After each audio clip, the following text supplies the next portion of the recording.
I wanted a little bit of expertise of the kind of the finer points of running a marathon. We've done a lot of talking with some people who have run the marathon before for Boston or done some other types of runs, but I wanted to kind of get a little bit of a backdrop of that day itself in Boston. It is known as probably one of the more important marathons out there across the world. So you've done it how many times? I've actually done it one time. Okay, so tell me, what is different about that marathon than a lot of others?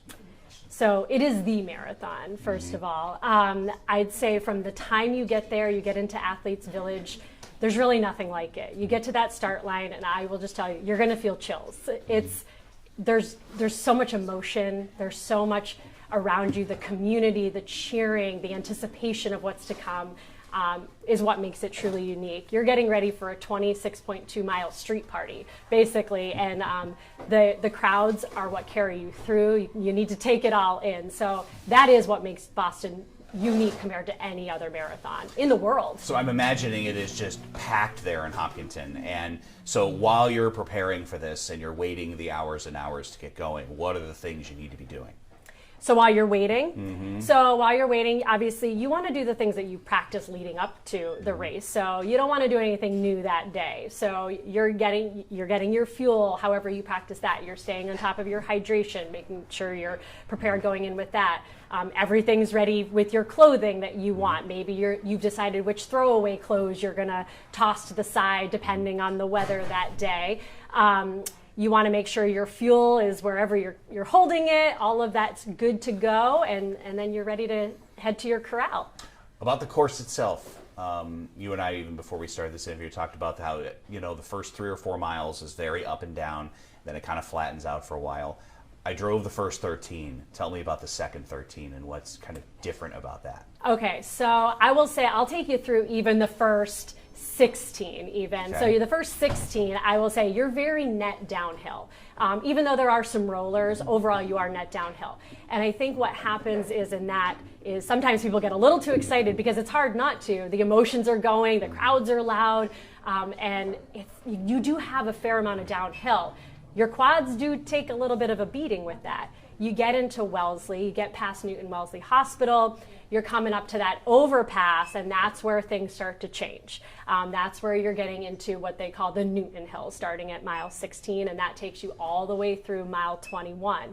It's not that those hills are necessarily really hard hills. You and I are used to training. We just talked about, train a lot on the same roads. We're not unfamiliar with hills here in New Hampshire.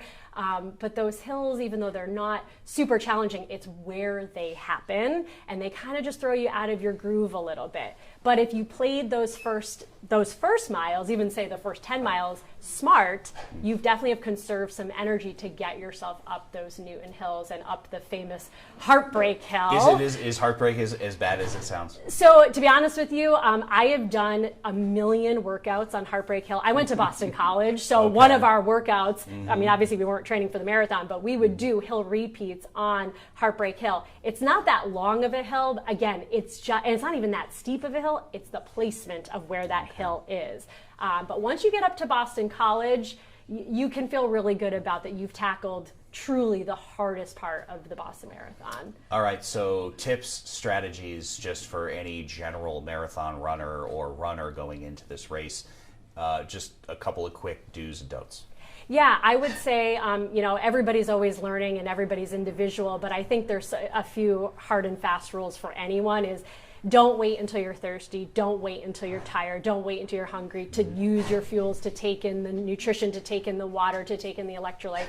You want to keep your body more even so you're not having those spikes and those crashes. You want to keep everything even. So again, going back to whatever you practice in training, you should definitely be using in the race, and certainly you don't want to try something new or ingest something new that you have never practiced before or don't know how your body would respond to that. I would also say a common mistake in a marathon, and I'll be honest with you, I was guilty of it as well, and you do pay the price, is going out too fast. Everybody feels good in the beginning of a marathon. Everybody feels good. So even if you do feel good, you have to be thinking about what your overall goal is, what your training might suggest for your finishing time. I think it's always best to start a little slower and ease into your goal pace and save more. I like the theory of you'd rather go a little slower in the first 6 miles to feel better in the last 6 miles. So if you kind of use all that energy in the beginning, you may not have as much at the end. Good advice. You guys host a whole bunch of races here with Millennium. What is the difference between the crowd of a race that you host versus like the Boston crowd? They're really not comparable, but I mean, we have a great group of people here. We have awesome supporters, and for us, a lot of the people that come to the races are participating in the race. So the crowds form as finishers are finishing, and then provide some of that support out there. I truly believe I thrive on courses like the Boston Marathon when you have constant cheerleading the entire way. It's hard not to get excited about that. It's hard not to want to keep going. It's hard not to give it your all. Do or don't put your name on your shirt. You know, I haven't done it. It's funny. I actually considered it this time because it just sounds so fun. Well, because I realized when I did it in 2019, a lot of people were just identifying me by number, which was nice because I did know my number. But that would be kind of fun to hear your name and give you a little boost of, of motivation. And but going back to something you and I talked about before is not wearing headphones. And I think I would really support that because you want to take everything in around you. And if you do wear your name on your shirt, you definitely want to hear people saying your name. That's true. Jen, thank you very much. Oh, you're welcome. Thank you. Appreciate it.